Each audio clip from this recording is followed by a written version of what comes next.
Welcome to a brand new episode of the Chicken Box. I'm your host, Jay Jackson, solo this week. Look, we have a very interesting sort of in-house guest that I'm excited to talk to, Savannah Wood, who is from Afro Charities. I'll just give you a little bit of a bio of her before I bring her up. Savannah Wood is an artist with deep roots in Baltimore and Los Angeles. As the executive director of Afro Charities, Wood is leading the charge to increase access to the 130 plus years of Afro-American newspapers' extensive archives.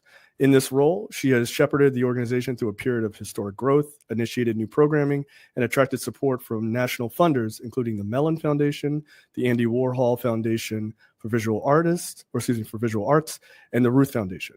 Wood is a graduate cum laude of University of Southern California. She is the member of the 2023 class of the Leadership Baltimore, the 2022 Saul Zantz Innovation Fund Fellow, the 2022 Creative Capital Finalist, and a 2019 to 2021 Robert W. Deutsch Foundation Fellow. Like four generations of ancestors before her, she lives and works in Baltimore, Maryland, sharing and preserving Black stories. So welcome, Savannah. How are you? Thank you. I'm doing great. How are you doing? I'm doing well. Okay, so you are here to talk about something that is definitely near and dear to our hearts here at the Afro, and I think other people should be well aware of this, which is the renovation of the Upton Mansion and sort of expanding access to the Afro archives. So a lot of people may not know exactly what that means. So give folks a breakdown exactly what you guys are doing. Happy to. Thanks for the opportunity. The Upton Mansion is a historic building in West Baltimore that is on the National Register of Historic Places, but it's been vacant since 2006. And so Afro Charities is renovating this site to become the public research center for the Afro-American newspapers archives, which Afro Charities stewards. So Afro Charities is a nonprofit partner organization to the Afro Newspaper Company, which is a for-profit business, but we care for the Afro's archives, and then we create programming that's inspired by those collections. Some of that programming includes educational or artistic projects. So the two funders that you mentioned, the Ruth Foundation for the Arts and the Andy Warhol Foundation for the Visual Arts, both of those have supported our artistic programming, including a biannual artist commissioning project that we do where we invite artists into the archives to make new work inspired by what they found there. But the archives are incredible.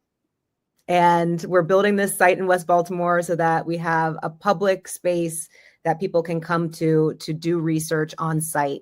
And it just so happens that it will also double as our headquarters for Afro Charities, as well as offices for the Afro, which is really exciting for us to all be in one building. But the Afro News Company will be our anchor tenant there. Excellent. So I assume like you said, this is going to be public. When does this become fully public where people can just come to just see the archives in and of themselves? I'm excited that I can finally answer that question. And I think I'm within some degree of certainty. We did start construction this year after about 5.5 years of fundraising and organizing and planning and designing and blah, blah, blah, all the things that go into getting this project ready. The project in total is a $16 million development. So there's the historic mansion itself, which, as I mentioned, is on the National Register. So it has specific requirements for how you restore that. All of the systems that were in there at some point had been pulled out during the past nearly 20 years. So like I mentioned, it's been vacant since 2006. So there's no pipes in there. There's no heating. There's no air conditioning. Wow. All of those systems have to go back in. There's ornamental plaster work that has to be restored. It's a huge project. And so in addition to the historic mansion itself, we're also building an annex at the rear of the building that will house the physical archives. And we'll have a gallery in there for some of our artistic programming and for events, as well as some support spaces for the offices that will be within the building as well. So like a lunchroom, et cetera. So we're looking at late 2026 to answer your question. We're looking at late 2026 for opening the building, but it's taken us the past nearly 6 years, 5 years, something like that, 5.5 years, to raise the necessary funds to get started. So of that 16 million that it will take to make this project happen, we've raised 15 million, which is a huge accomplishment. And so we are, within a gap of $1 million to complete this project. But in the meantime, we are at work. So we have deep faith that we're going to get that last million. And if you're out there listening and you can help us with that, give me a call, please. I'm gonna throw up the donate to Afro charities link right there. So okay, and that's obviously very amazing work, and I'm sure it is going to be a long, arduous process. Like you said, you don't have pipes in the building, which is wild. So what brought you? You obviously you have like I read, you have deep roots in Baltimore and Los Angeles. So you're an artist yourself. Is that correct? Yep, that's right. So how did you go from being an artist, and I'm not sure exactly what your art is, but to working in archives, and what is the connection there? Yeah, I'm still a practicing artist now. I mostly work in photography. I'm actually working on a short film right now, but with everything else going on, that's going to take a while. So Fair. I came to archives through art. I worked at an organization in Chicago called the Rebuild Foundation, which was founded by the artist Theaster Gates. And he was very interested in archives at the time when I was working there, and still is to this day.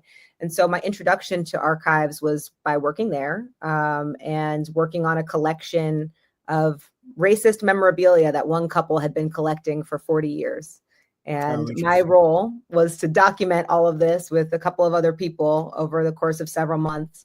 And it really introduced me to this idea of collections and archival description, and how much power lies in the behind the scenes work of creating and documenting an archive, because it makes things searchable and findable for the public once you have that data in there.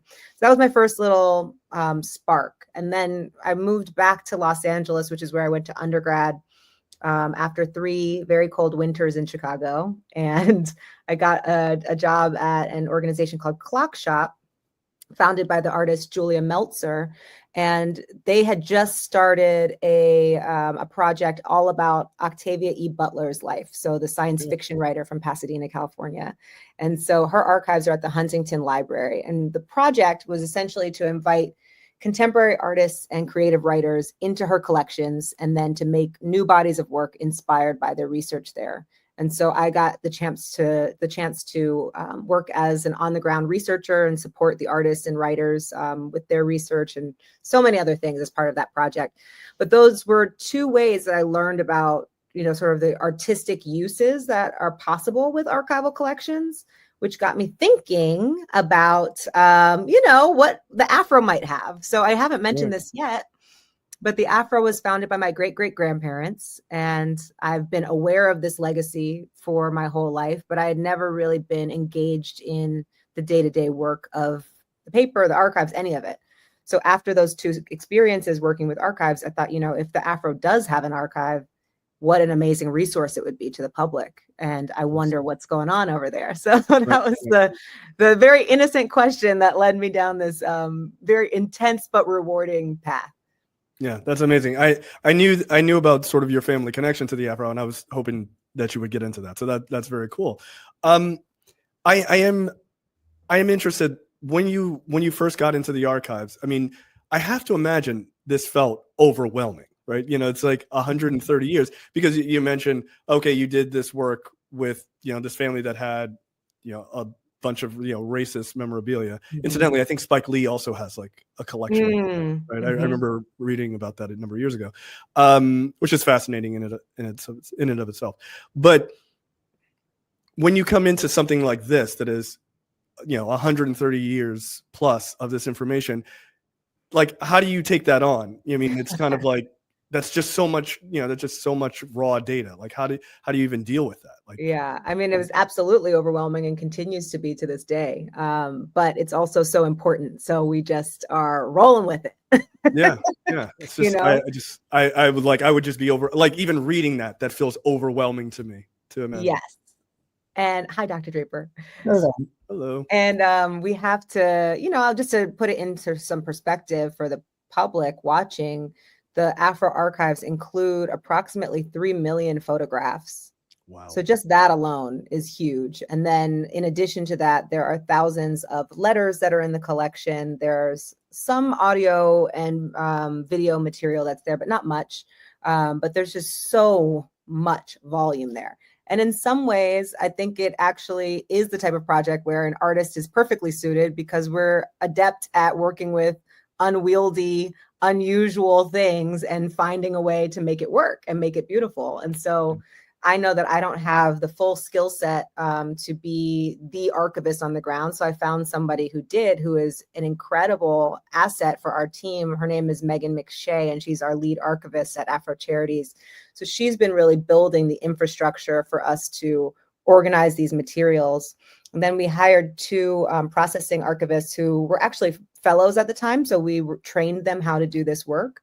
Jasmine Clark and Bilfina Yawan, and they have been incredible just in helping to build structure around these collections so that we can turn it from what was essentially an internal archive for Afro staff into something that is public facing and still serves Afro staff, of course, but is more searchable for the public as well. Okay. Dr. Draper, welcome. Thank you very much. Oh, you're on mute. Thank you very much. I'd hit the unmute, but somehow it went back on. But good to be back on the box. Hello, Savannah. Hi, Jay. Hello, everybody who is watching. If you're watching us, I'm sure Jay already told you that this show is powered by the Afro-American newspapers, and we want your weigh in and your opinion. And so welcome. Glad that you're here. If you're watching, invite somebody to join you because this is a fascinating conversation, especially with so much and I want to ask Savannah this, so much pushback in this environment about DEI. It seems like our Black History Archive treasure, we have one of the most, if not most inclusive Black archives in the world, but there are certainly some others as well. Are you seeing an uptick in interest in this environment? That's a good question. I think our interest has always been fairly steady. Because the Afro is so unique, the collection really reflects 132 years of telling world history from the perspective of Black people in America. So you don't typically get that perspective going back that long. So the Afro is a unique resource in that regard. And scholars certainly know about it and seek the Afro out for that reason. But part of the work that Afro Charities is doing is trying to broaden that audience. And so when we work with artists, when we work with young people, our goal is to create on-ramps for everyday people to know that this history is here at their fingertips, that it exists for them, and that they can come in and access it themselves. That's fascinating because you mentioned young people. So often we think history and we think older people. What are you finding the reaction from young people to be? I'm thinking school age. Yeah, people. It's been amazing. So we've been partnering for the past 3 years with a local organization called Muse 360 that's been in existence for, I want to say 20 years, if not longer. And they've been doing an incredible program called the New Generation Scholars. So we're really thrilled to partner with them. And through that partnership, we have cohorts each year of young folks coming into the collections and doing original research. And I think for them, it's a revelation to know that this business has existed for more than a century, talking about the Afro, but also looking at their own schools through the lens of the Afro, their neighborhoods. Some of them, many of them actually have found some of their ancestors in the collection, have seen images that they had never seen before of their own family members. And so to know that their history is documented alongside huge world significant events, I think instills a sense of pride in each of these students who are able to see that, a sense of curiosity. And really, it just is an engaging way to teach history, to teach social studies, to teach anything, because you can find your specific, you can find yourself in the collection. And then from there, it ripples out to, well, what else is here? What else was happening on that day? What else was happening in the neighborhood? What happened 10 years later? You start to have a different kind of curiosity when you start from that central point. And I do want to just plug afrocharities.org, your website, is one from a technical standpoint. It's a really dope website. But it gives you sort of a quick kind of overview of the archives and a couple of images and things like that, which I think people should definitely check out. Yeah, I'm just really, I find the idea of all of this information, like you said, having young people see this and then seeing, oh, wow, my family is a part of this history. Because I do feel like if you're thinking, I think especially for Black Americans, like if you're thinking about archives of history and stuff like that, we don't feel a part. Like if you're like, let's check the New York Times' archive, we don't feel necessarily a part of that, because either it's looking at these major national stories or we're kind of just pushed down if it's about us and things like that. So I think having access to something, especially in a very Black city and with all of its history, it is kind of nice to be able to have those connections and then be able to extrapolate out. I think that's actually a great point. What do you find, switching over to older folks, do you find them being very interested to say, hey, I was around during this time and I remember being interviewed by the Afro. Do they want to come back and sort of see themselves in their younger days and things like that? Absolutely. Absolutely. And recently Afro Charities did a presentation for the city's Clean Core Clean Community Challenge, which is inspired by an Afro program called Afro Clean Block, which was founded in 1934 by Francis Louise Murphy I. And I did this presentation because we thought it was really important to share the history of Afro Clean Block that this program was inspired by. And Afro Clean Block essentially was a neighborhood cleanup initiative that would happen during the summers, organized by the Afro. But there would be block captains for each block that was participating. And the block captain would typically be a child with a supervisor who was an adult. And they would organize their block to clean up. And the most improved block at the end of the summer would essentially get a big block party. And so there's so many people in Baltimore today who have fond memories of participating in that and who have had a desire to see it come back. So we're, excited to partner with the city to help them get the word out about this program. But while I was doing this presentation, my first question is, are there any clean blockers in the room? And right. There were about a quarter of the people who were in the room had participated in that program. And so for them to be able to see these images going back to the 1930s of this Afro Clean Block program helped them also understand the lineage that they were a part of and like the legacy of that program, and that it was continuing in a different way through the city's initiative, but with support from both the Afro and Afro Charities, was pretty awesome, I think. That's amazing. Really there are a lot of people that remember, because it was a huge program all through the city. And so people had great big flags. Jay, if you can imagine, Savannah too, but because you weren't around them, but big flags that went from one side of the street to the other side of the street. Right. And it proclaimed that this was an Afro Clean Block. And wow. Right. That's what it said. Afro Clean Block. It was a big flag across both sides of the street. Right. And then people had materials to make flower pots out of tires, and they were just creative and scrubbed the marble steps. And it was in Washington as well. And people took real pride in where they lived, and they didn't allow any, and the young people came to the theater on North Avenue on Saturdays to get their supplies and get their marching orders for the next week, and see a free movie and go back to clean up their blocks. And it was a big deal when it was judging time. Police escort and all for judging time. Wow. It was a major, and it was east, north, south, and west, all throughout Baltimore City. Hundreds of blocks participated. So yes, you're right, Savannah. People remember Afro Clean Block. But so Afro Clean Block was in the past. I'm glad to hear that the city is reviving it. And I think the Afro did its last clean block in 21 or something like that, 21, 22. But a little closer to 2025, have we talked about what's happening this Saturday yet? We have not yet. Okay. Is that a good segue, Jay, or did you have another? No, that's perfect timing. And again, to those viewers who are watching, come on and weigh in. We want to hear from you. I don't know that Savannah can do it on the spot, but you may have something that you're interested in. At least she can tell you she's going to tell us anyway, how to access the archives on your own, at least. Let me not say at least, if it was printed in the physical publication, you can search a database yourself for free and figure out how to access, not figure out how to access it, but access that. But before we get to that, Savannah, tell us about what's happening within 48 hours from now around. Oh my goodness. You're right. I just looked at the clock. You're right. So Afro Charities is hosting our second ever fundraiser on Saturday, June 7th. We have a special ticket link for people who are currently watching the Chicken Box here.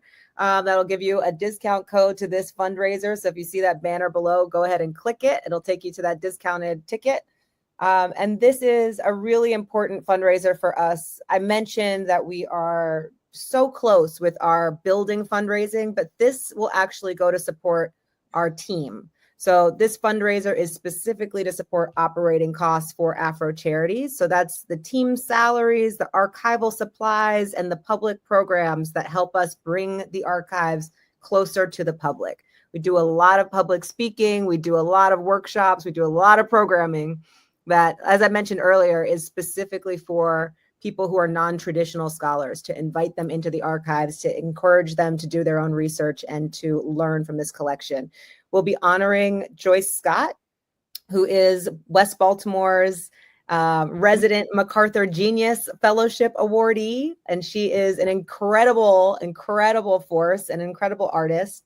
And we are dubbing her Baltimore's wildest woman, to go along with our wildest dreams theme.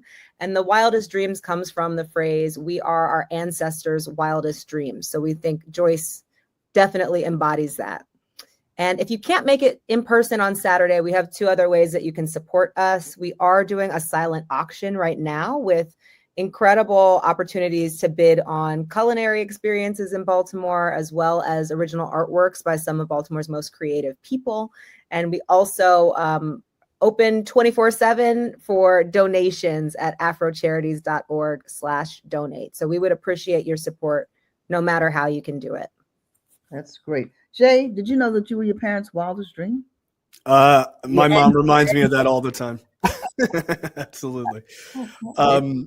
Yeah, it's so funny. I'm not in Baltimore right now, but no, just hearing Joyce Scott's name, I mean, I know Joyce, and it's wildest woman is a perfect. That's perfect for her. She's a trip.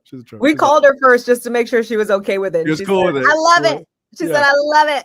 Yeah, that makes sense. So the event is at Chingale Restaurant that's downtown on Lancaster Street. So it's in Baltimore, and it'll be a great time. It's an afternoon event, 12 to 3. It's colorful cocktail attire. We'll be having a DJ. We're partying, okay? We're going to be partying. But if you do win one of the auction items, it'd be great if you're in person to pick it up also. So we'd love to celebrate with you in person. But again, if you're unable to attend in person, please check out the auction and make a bid. You could come home with some amazing artwork. There you go. Incidentally, Chingale is my favorite restaurant in Baltimore. Come on, Jay. Where are you? I'm south of the border, so I'm probably not going to. I love that place, though. It's amazing. So, okay, you have the fundraiser. Obviously, you guys are, making big work here to try to get everything open to the public in 2026. What does, in your sort of ideal scenario, what does that look like when it's public facing? Is that just people can come in like without an appointment and say, hey, I just love to just look at things, or, classes coming in, or a little bit of both, or like, what is your ideal situation that you'd love to see? It'll be quite a mix. So we will have some limited seating in the archival reading room, just because the rooms within this historic building are fairly small. So that's just what it is. But we will have a reservation system for that. We are still working through the full operations for how all that will go. We'd love to hold a seat or two so that we could have, people just walk in off the street and say, we'd love to be here. Can I just pop in right now? So we're figuring that part out now, but it'll really depend on demand. We know already there's huge demand to come into this space and to hold these materials in person. We've gotten research requests from all over the world for people who want to come to Baltimore to do research in these archives. So it will be TBD. TBD, but Yeah, it's coming. But we definitely envision having school groups coming through. So we're already planning for that. And we're anticipating at least one school group per month coming to visit the site. So we're looking forward to having that much more public access. And then in addition to that, we'll have lots of events on site. The Afro, hosts amazing events, and we'll have beautiful space for that. And Afro Charities also hosts wonderful programs often. And so that will become our new programming hub as well. Excellent. It's good to know. So can we assume that sometime, maybe not right now, but in the next 6 months, there'll be some kind of reservation system or not in the next 6 months, but soon. we'll tell you soon. Late 2026 or early 2027. I remember when, I know this is not a museum, but when the museum opened in DC, people were making reservations. Yeah. Like months in advance, anticipating the day when they could actually come in. So I will say that within a year we will have a system set up, but we anticipate opening the building late 2026. So it will be before we open, but probably not in the next 6 months. Listen, we're trying to nail you down on a date, and you are doing a very political job of like, no, I will not do it. That's smart. It's really difficult to do because you're renovating an old historic building in the midst of the tariff environment when materials are already slow and pricey. So right. I get it. And you've already described the scope of the building. I may have missed that part. So, it's not a small renovation. Not by any means. So it's a major, major, major renovation right in the heart of old West Baltimore, where the Afro had got its start, in an area of a city that area has pretty much been disinvested in. And so kudos for making the investment back into our community. The Afro will be an anchor there. Let me ask you, we're talking about requests from all over the world. Archives, I understand you've had some exhibits out of the country or some interest? That's true. So Afro Charities, as I mentioned earlier, has a biannual artist commissioning program that we do where we specifically invite artists into the archives to make new work inspired by what they've found there. And in our first year, we worked with 3 Baltimore-based artists and had an exhibition during the very early months of the COVID pandemic. So it was an exhibition that was projected onto the windows of the former Afro building on North Charles Street. In our second iteration, we worked with an artist named Zyveria Simmons, who's from New York. And we worked in partnership with an international arts organization called Cadist. And they have a headquarters in Paris. And so the exhibition actually opened in Paris and then traveled to Stockholm from there. And will eventually come back to Baltimore, likely at our site. And then next year, we are planning a third iteration for international exhibition. And so that will be kind of a reframing of the first 2 years of the program.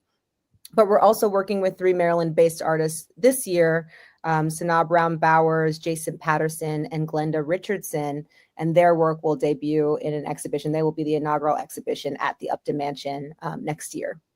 Wow, busy. There's a lot going on. Yeah, a lot going on. So as you've gone through the collection, or people have come to look at the collection, was there anything that you found that really not surprised you, but made you pause and say, like when I first looked at some things in the archives, started collecting an oh wow box, but after a while, everything went into the oh wow box. Is it anything or any recollection that maybe a visitor, anything that really kind of wowed you and you said, I know there's a lot there, but any one thing or a couple of things that... There's so many things. One of the things that has continued to inspire me in the collections is the story of Martha Elizabeth Howard Murphy, who was the seed investor for the Afro. So that's my great-great-grandmother. And I'd always heard this story that she lent her husband $200 to start the Afro News Company. And I always wondered, where did this formerly enslaved woman in the 1890s get $200, which is about the equivalent of $7,000, maybe even more today, right, to just give her husband? And so in my first few months back in Baltimore, and my 6-year anniversary was yesterday, but in my first few months back in Baltimore, I was in the archives by myself looking around and happened to find a box that was a little different from the rest of them. And I opened it, and it was a scrapbook that had Martha Murphy's obituary right in the front. And it ended up being a scrapbook about her funeral. And her image is right in the center, and it was the clearest image that I had ever seen of her. And in this obituary, it said that her father had been a wealthy landowner in Montgomery County, but he had also been born enslaved.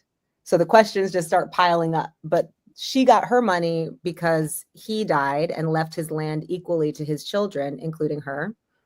And then she sold her portion of the land to her brother and used half of that money to fund the Afro.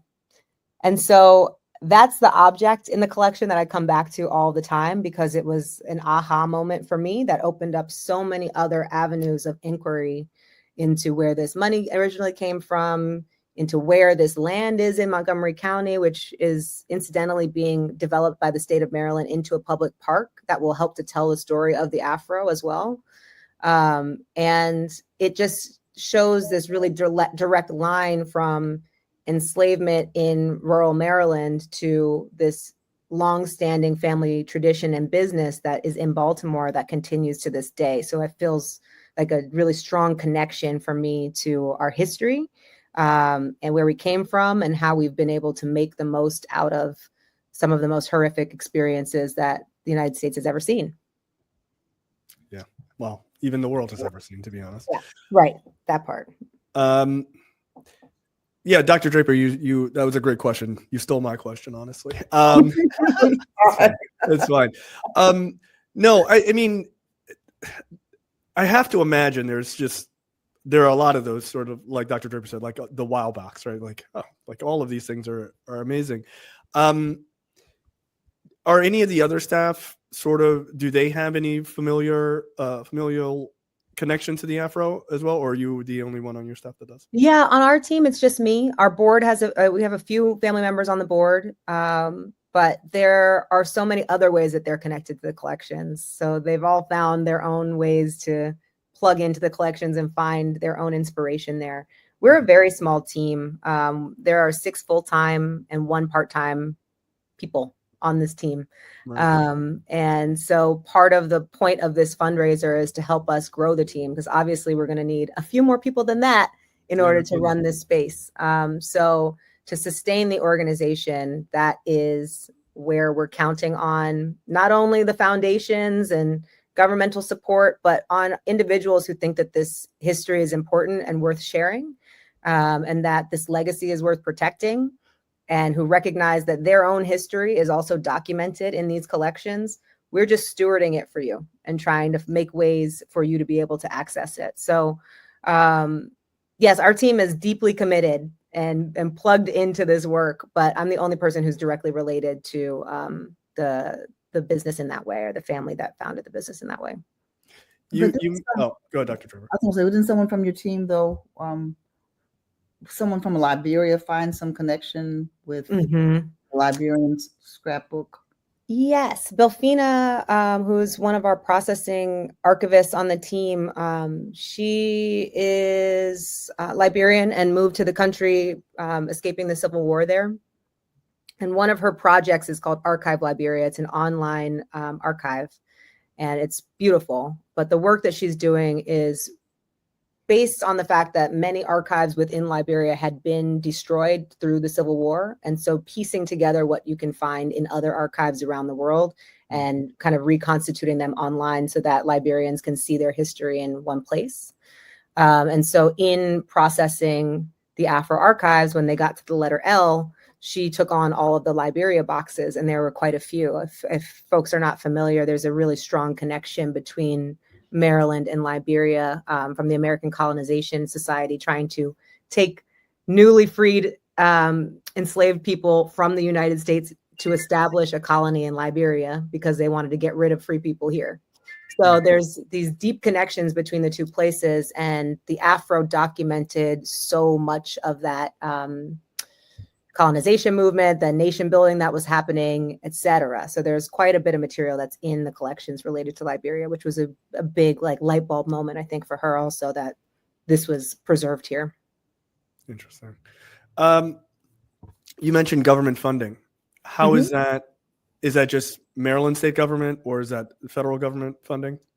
We have support from all levels of government, which has been incredible because I think there's been recognition at all levels of the importance of this project. Has that changed recently? Have you found that it has not? And so we're going to cross our fingers and keep praying that it does not. Okay, I probably shouldn't have mentioned that out loud. Then we don't. I know. I'm like, sorry. Okay, all right. I was just wondering if things going the way they're going. I was just curious. Everything so far has been good.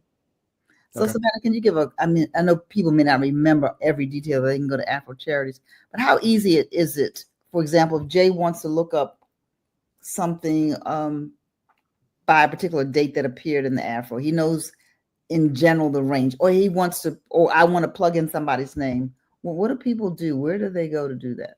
Yeah, I would definitely recommend going to our website, afrocharities.org. I believe it's afrocharities.org/archives. It might be /the-archives. I can't recall off the top of my head, but you can find your way there. It's /the-archives. Okay, /the-archives.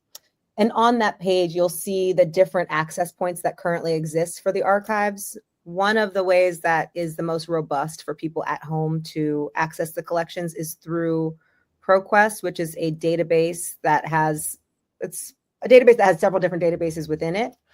The Afro newspapers are documented, scanned there, going back to 1893, essentially to the present.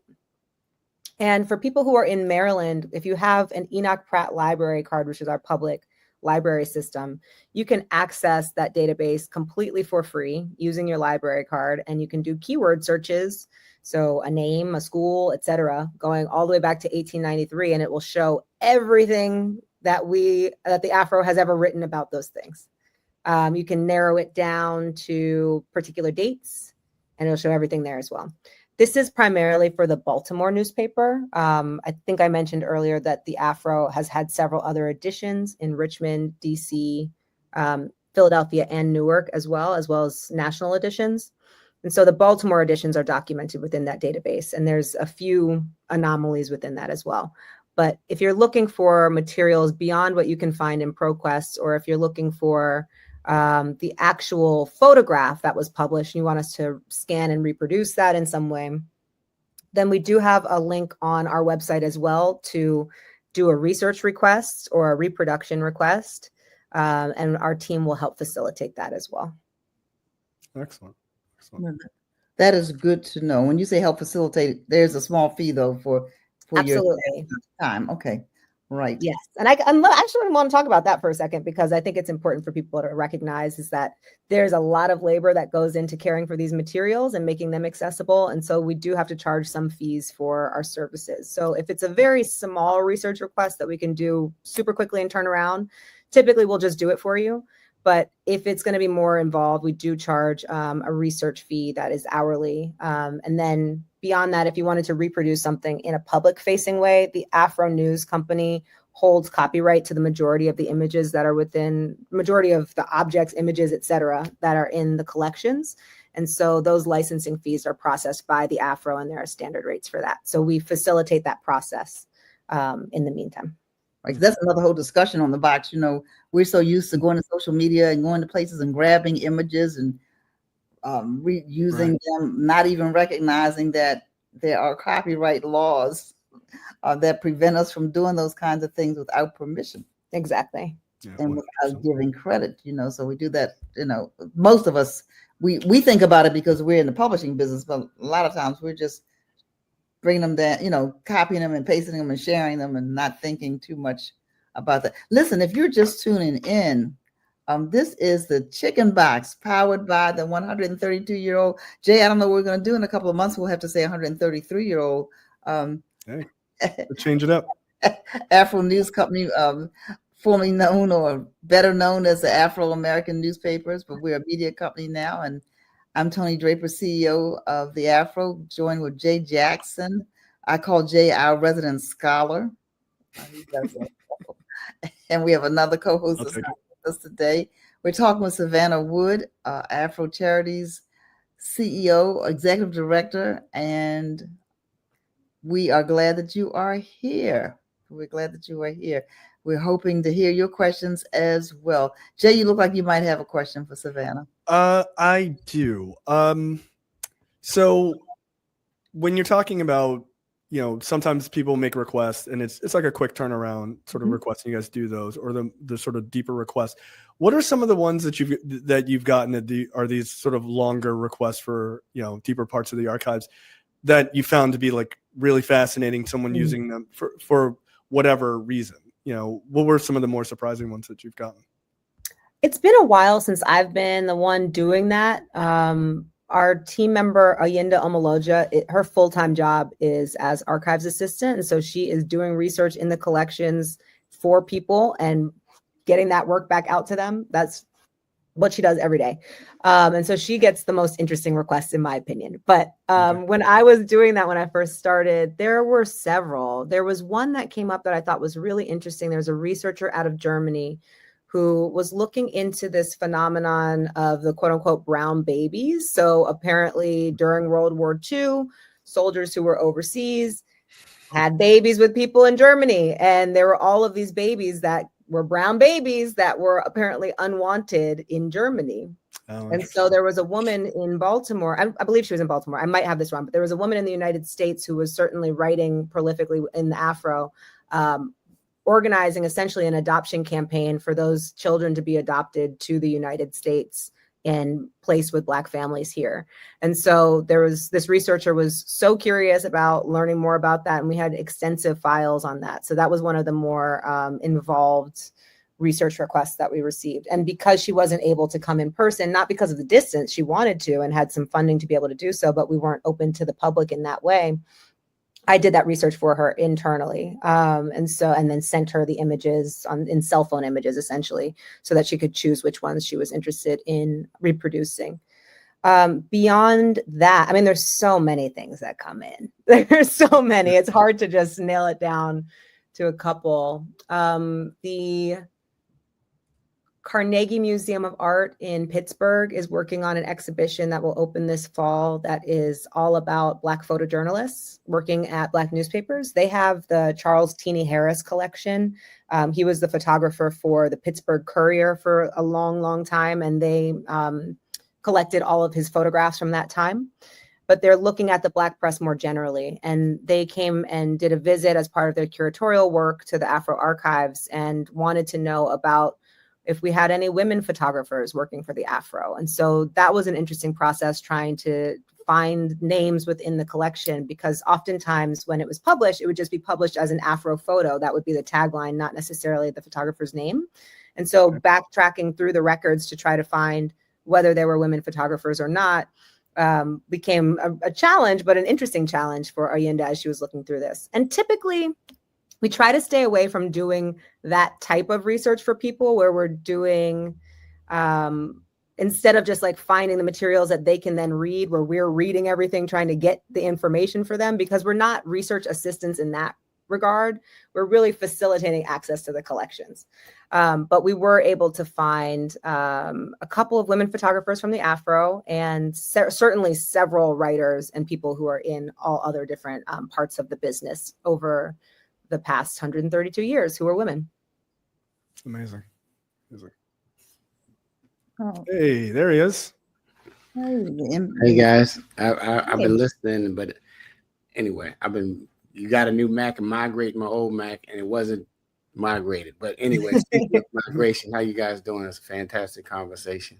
We're doing well. We're doing well. We're sitting here fascinated. I know that there's some other anecdotal things, Savannah.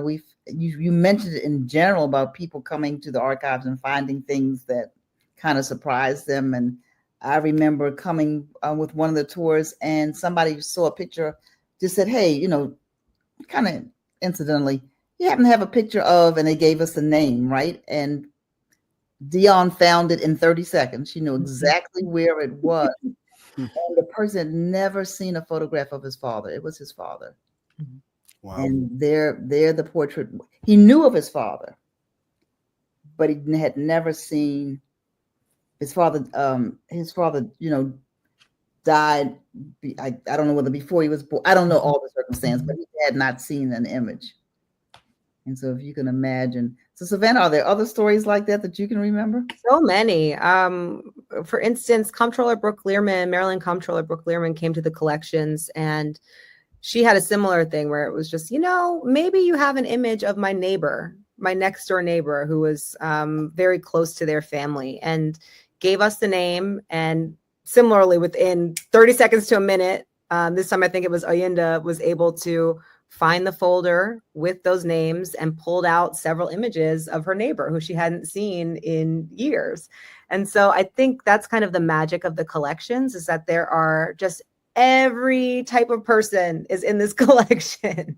This person happened to be a Howard professor. So there's probably correspondence as well between him and Carl Murphy, who worked at Howard for some time, potentially there's correspondence of that, but there's documentation of so many people's lives in the collection. And we talk about it within the lens of Black history, because obviously that is where the Afro was founded, but there's so much just world history more generally documented in the collection, but it's through the Afro's lens.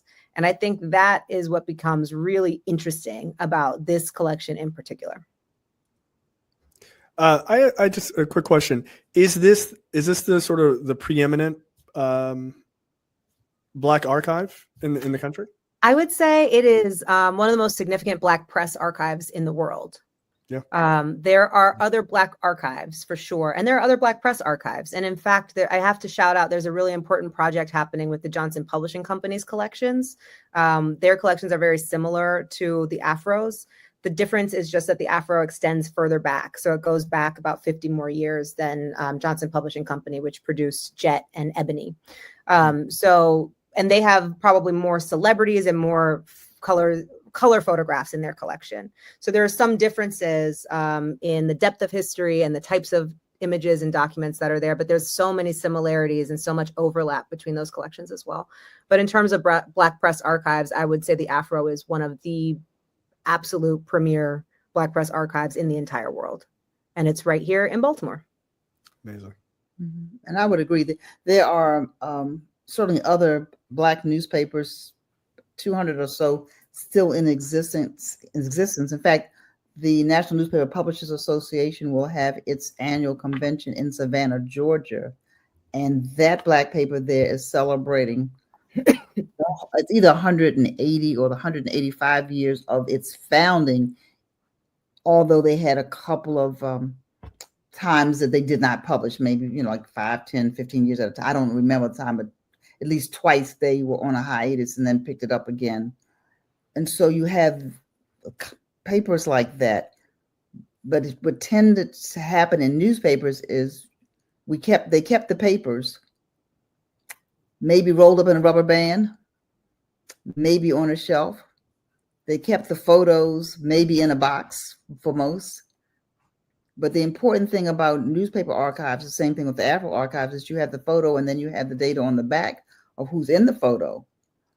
But most of it's not organized. I mean, most of ours was not organized to the extent that it is now. We had a morgue. A morgue is a newspaper library where dead stories that have already run, with the material around that, the photographs. Because you can imagine 2 photographs may appear in print, and somebody took 100 of them. So It was photograph and film and negatives and reporters' notebooks and all of those kinds of things. The Afro kept in some kind of order, but all this other stuff was better organized than some, but not as nearly as organized as it is now. So you asked about other Black newspapers have either thrown it away or it's in disarray in terms of how it's organized. I want to shout out the Amsterdam News. They are converting their building. They're still I was there recently. They're in a historic building. They're converting their building to a Black press archive from their perspective, doing a small museum. In a museum, right? So we're not really doing a museum, even though we may have some museum-like things just because of their age. But so we're trying not to, we're trying to tell people this is not really a museum; it's a research center. Yeah, I mean, that's how I would categorize it. I mean, a little bit of both, but definitely more research center than anything else. I mean, we'll have a gallery and we'll have some of the contemporary work that we're commissioning in there, but we also will be doing some shows that are about the history of the Afro as well as told through the archives. So let's jump into the future. So we've been in the past and looking at all of these wonderful collections. The future is going to have a lot of audio and a lot of video that the Afro and Afro charities will be curating.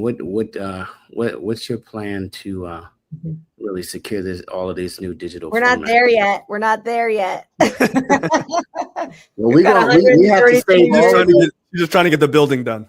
We're trying to do a bunch of things, right? We're trying to get. We have everything saved, so whenever you're there, like we're trying to do a lot of things at once. Again, with a tiny team. So, where we're focused right now is on securing the physical materials and building this building and building our team.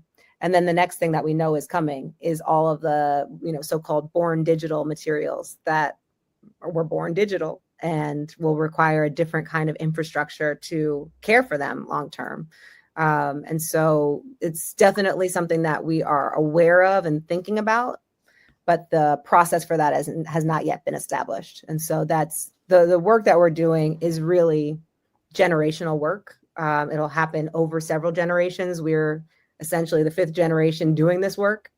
When you can see traces of that in the archives, you see people's handwriting from 50 years ago, and that they put their all into organizing it as best they could in their time and left it better for the next generation. So that's our charge now also, is to create the blueprint as best we can for the next generation and do all we can in ours. But that's a great question, though, Impeccable. So I know you're not there. I know we are not there yet, but what advice should we be giving to our future selves, our present selves, for our future legacy, for example? Because so often, the delete button is our friend. So, metadata is king. So for all of your photographers that are currently shooting for you now, making sure that creating some standards for their metadata so that everything is searchable, who shot the photograph, what the event was, what the date was, who's listed in it, having them embed that in the image itself would be ideal. Same goes for video, to just update the metadata with all of that information. Because that's essentially the caption on the back of the image that we have now, right? Like that's when we have the physical archives, that's where all the data is coming from, is the caption on the back of the image. That's what the metadata does in a digital format. And so that I think is number one. And then the other thing with digital storage is redundancy. So you might have it in the cloud, but you also want a physical backup on your own hard drive. And typically, I think there's 3 levels of redundancy that is recommended for digital materials, where there's like deep storage, there's more accessible physical storage, and then cloud storage. So those are my 2 big ones: metadata and redundancy. Well, I will say part of my other job is touching some of these images. So yes, we do put metadata, we do update the metadata. So we are doing that. So awesome. That's good to know for the future. I think this is a pretty good transition time to get on the box, as we like to say here. So we'll start. I'll start, which is just sort of giving a closing statement, and obviously Savannah will wait for you to go to the end here. Just quickly, from my perspective, look, I think what you guys are doing is amazing, and I'm incredibly intimidated by just the sheer amount of data that you have to work with. That's just the way my brain works. That's like terrifying to me.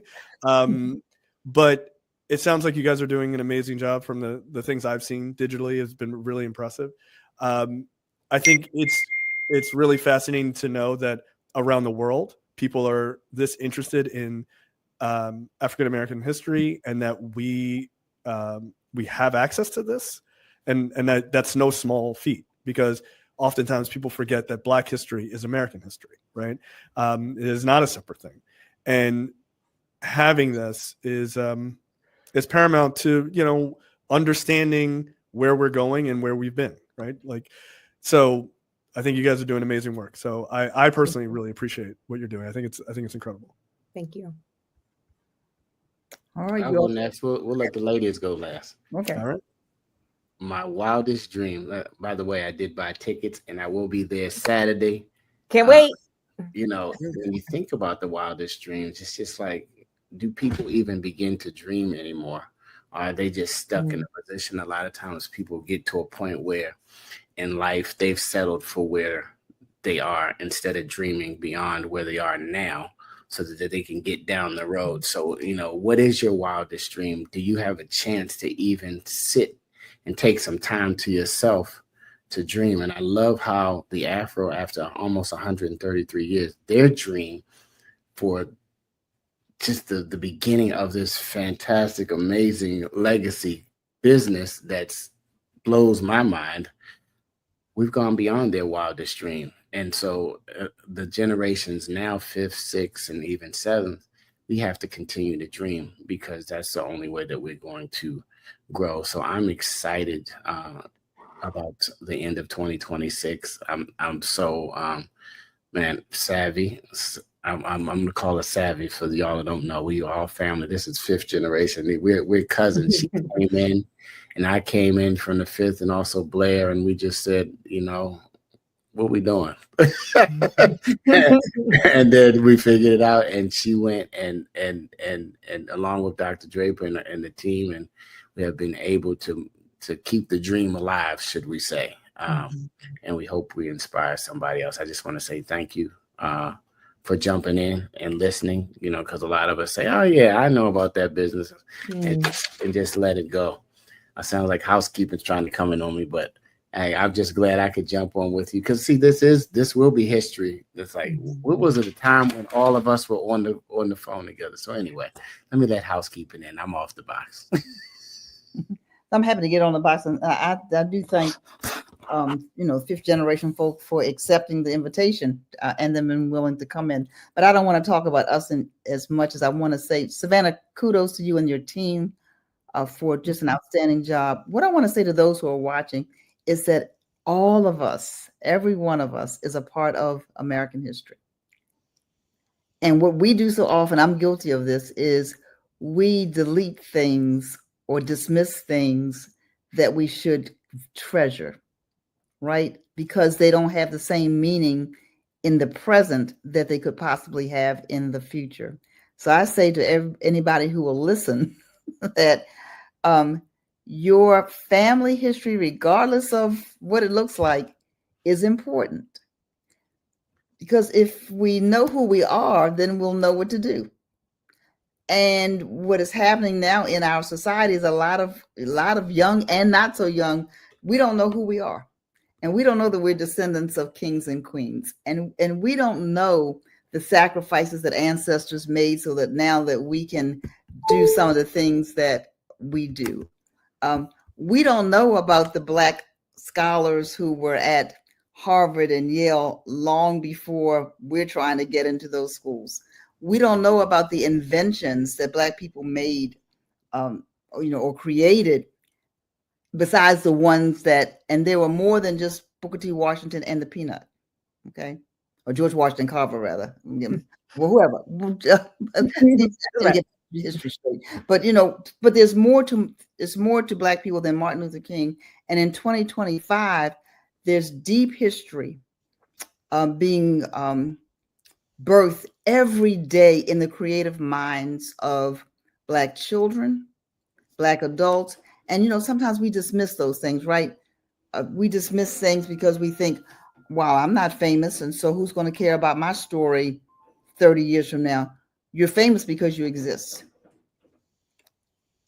And so many times, and Savannah talked about Martha Murphy and going back, we can't go back in our history, especially as enslaved people, right? We can't go back and grab things from our history because of many, many, many reasons. But we can start a history that somebody 100 years from now can go back and say, oh yeah, Uncle Jay.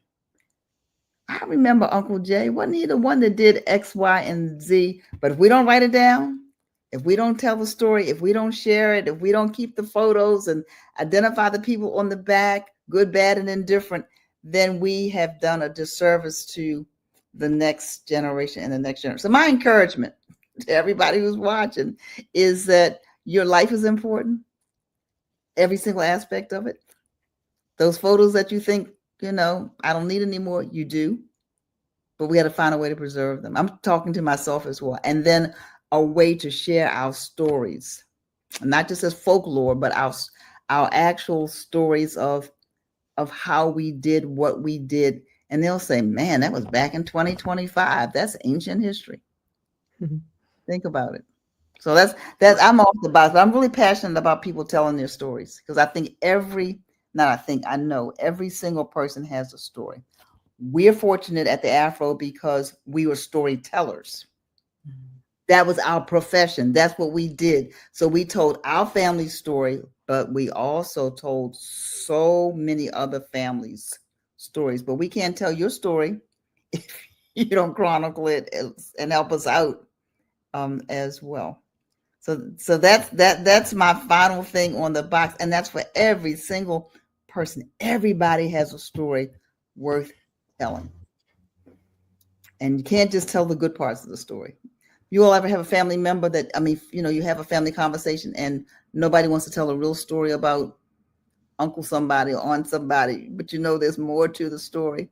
Mm-hmm. Or you want to know how come you have the gray eyes and everybody else has the brown eyes, but nobody wants to tell the story. We got to tell the story. Okay, that's it. I'm off. No, that's good. Well, okay. That's another story. That's a different story. Yeah. It's a different story, but it is still a real story, right? Right. It is, exactly. And some of these stories are coming back to haunt some folk now because they didn't tell the story, and we're saying, oh, you want to say this about Black people? What about that Black child that was in your family? Mm-hmm. There's a lot of that. A whole lot of that. Yeah. So we'll have to have another box about reparations, but I'm off the box.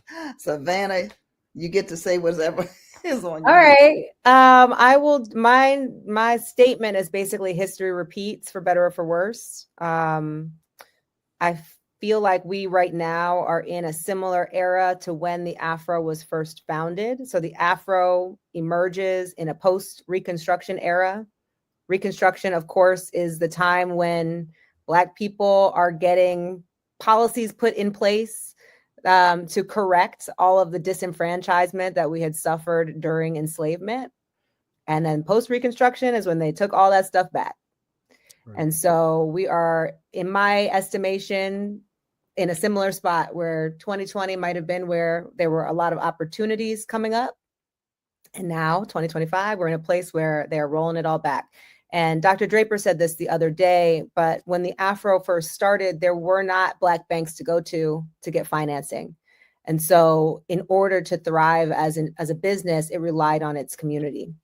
And I think similar to that founding time, we are in a moment that is very similar, where we need everybody who's watching this to tell somebody about this legacy, to tell somebody that it matters to them, and to subscribe to the Afro, to make a contribution to Afro charities, and to just let people know what we're doing, because it's not just about this business and this family, it's about everybody. And I'm off. She dropped the mic with that one. Listen, is it too late to get a ticket for Wildest Dreams? Nope, it's not too late. Right, so what are people wearing? I'm gonna look cute. So the attire is colorful cocktail attire. It is a daytime party, which I've heard from lots of people. Thank you so much for making a daytime party so I can go home and take a shower and get in bed. So I love it. It's 12 to 3. It'll be fun, short and sweet, but really fun. We'll have a signature cocktail available. We'll have some wine available. We'll have some non-alcoholic things available. We'll have past foods, a DJ. The auction will be happening. It closes at 2:30 on Saturday. So if you want to get your bid in, do it before then. And as I mentioned earlier, we're honoring Joyce J. Scott, Baltimore's wildest woman, who is just phenomenal, just absolutely phenomenal. And it's an opportunity to support our organization as we're growing and as we need to grow in order to make sure that we can care for these collections and care for the public as they interact with them. So we hope that you'll join us. Again, we have a special ticket link for people who are watching the box right now.